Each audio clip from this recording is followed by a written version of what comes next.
Design ideas the HTC One has borrowed from Apple. White band ribboning that is found on the iPhone 5, which came out before the HTC One. And the big one, the MacBook Pro. The black screen area here with silver lining. The black screen area here with silver lining. Aluminium body with speaker audios. Aluminium body with speaker audios facing user here.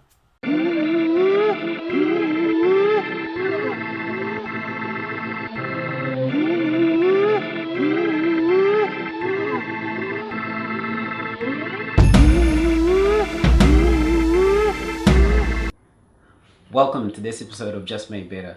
This week we're taking a look at the HTC One. Let's take a closer look. First things first, this product's hardware is stunning. That aluminium body is of great build quality, something we expect from HTC as they used to be the kings of smartphones or PDAs way before the iPhones came on the scene. My job was to see what all the numbers and features equated to in the real world. I will do a more technical review in a head-to-head video with other devices. The cold feel you get when you pick up this phone in the morning, as indicated by other reviewers, is great and something you should feel for yourself.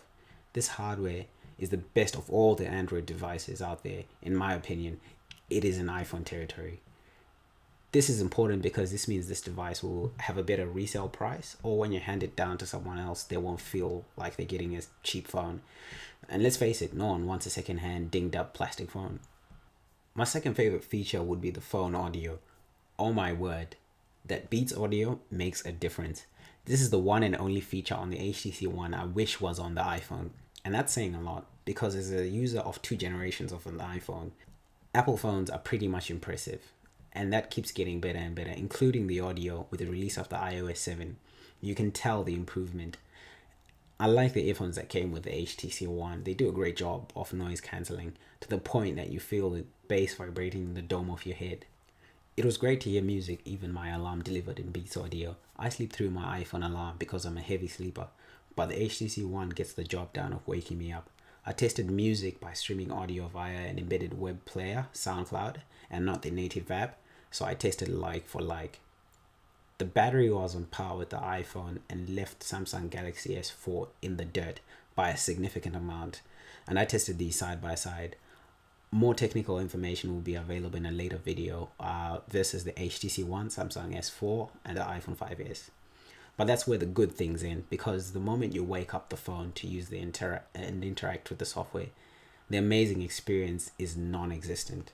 Sense UI, the visual skin HTC is using to flavor Android, is mainly to blame for this. First of all, it'll be hard for you to tell if the screen detail is impressive or not, because Sense UI is using black to color the theme to match the front of the body. By day 2 of using this phone, I was ready to give this review because I got bored very fast. You can't even change it to a different color, surprisingly. For the average user, you might get used to this dull experience and the quirky behavior. For the more tech-savvy owner, you might want to flush the phone and reinstall stock Android or something more visually pleasing. All things said, the HTC gives you most of the features you expect from a 2013 smartphone. This means if you never used the iPhone before and you purchase this phone, you will learn to live with all of its shortcomings, or design philosophy if you will. However, from most of us that have used an iPhone, you're going to be very, very, very annoyed, or have to be very, very patient with this phone, because you will remember how the Apple software works, and that will annoy you with this Sense UI. I'll give you a few examples. It is hard to set up more than one email client in a mail client, especially if it's not a Gmail account. The lack of lock screen notifications, with only the front blinking light changing color when the battery is low, makes it difficult to tell what you've gotten a notification from. You will get a sound, but you will have to go in and pull down the notification drop down to see which app is giving you a notification. The mailing app is the only one that gives you a number count on the app icon to show you what you're looking at. At initial setup, the phone makes you make too many life decisions before you can even use the phone, which is an excitement killer after you purchase, unlike the S4 or the iPhone. The large size makes it hard 90% of the times to use in one hand, especially reaching for some of the screens in the top notification bars, and I have an average sized hand. The touch is not very responsive in some cases, especially in Facebook.